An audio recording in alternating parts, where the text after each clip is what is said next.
So today's video is all about finding your sound as an artist in the music industry. Coming from someone who has lost himself way too many times in this industry, in the art, in different genres, who's tried multiple different ways to achieve my dream, which is to be a music artist, share my art with the world, make a living out of it, etc., etc.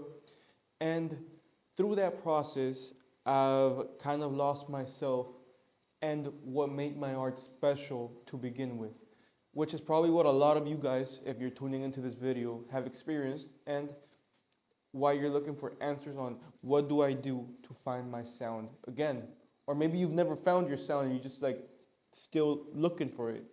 So, and by no means am I saying that I found my sound currently, but I feel like I've done certain things that have helped me get closer to the sound I feel comfortable with, and I feel like it represents me as a person, as a human, and as an artist.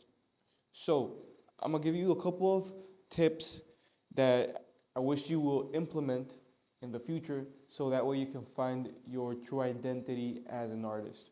So, tip number one, I think you should do a playlist of 10 songs that represent who you are as a person.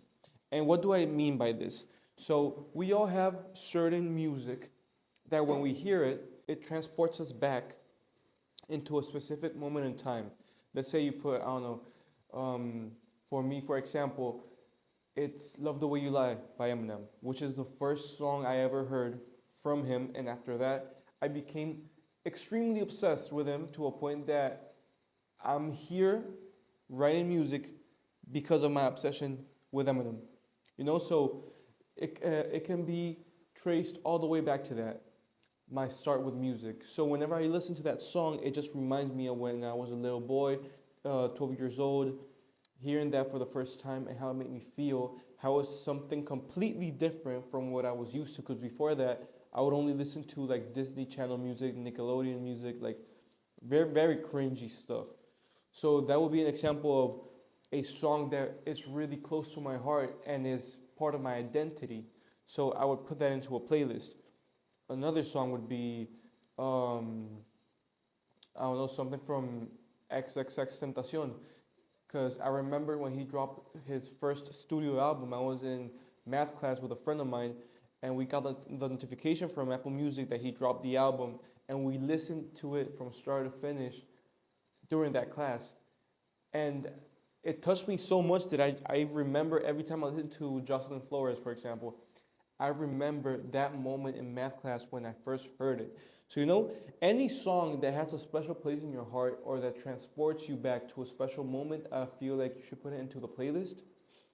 Try to not exceed 10 songs. And what you're going to do after that is see what they have in common, see what they don't have in common, and see how you can implement those influences, rhythms, and sounds into your own music, or if you even want to implement them into your own music, right? Because these are the songs that will build your character within the music industry. Because it's your influences. Your music comes from your influences, what you like as a consumer. It's probably what you're gonna like to portray as an artist. Makes sense. So that would be my first tip. My second tip is sit down with yourself and ask yourself, what do I want to portray with my music? Do I want to be the party guy? Do you want to be the rapper that is only bumped at the parties, at the functions, on the way to school? Do you want to be a conscious type of artist? Conscious rap, maybe a storyteller with your songwriting.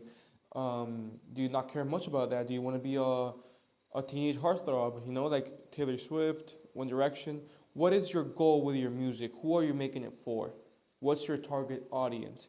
Once you figure that out, try to compare yourself with artists that are already established nowadays, and compare their music to yours and see what you can take from their game and implement it to yours.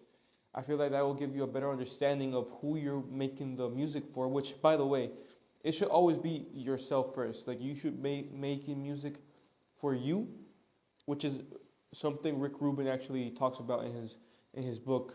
I think it's called The Creative Way.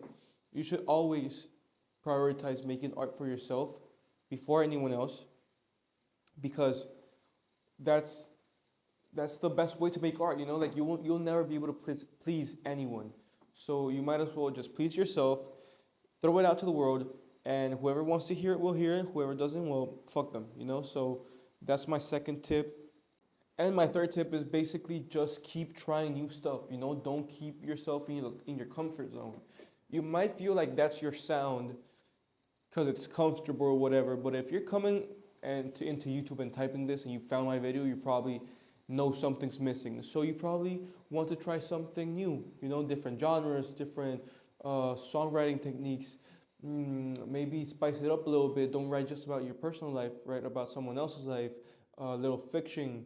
You know, that will make you a better songwriter, a better artist, and you'll probably find something there that you can implement into your persona that will elevate you as an artist.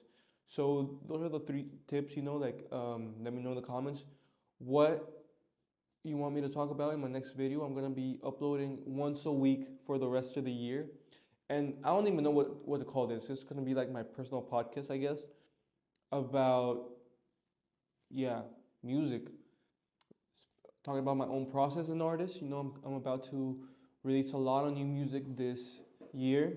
I'm actually releasing a new song. It's called Streetlights, January 26th. And there's a music video also coming. I think I'm going to drop it in February.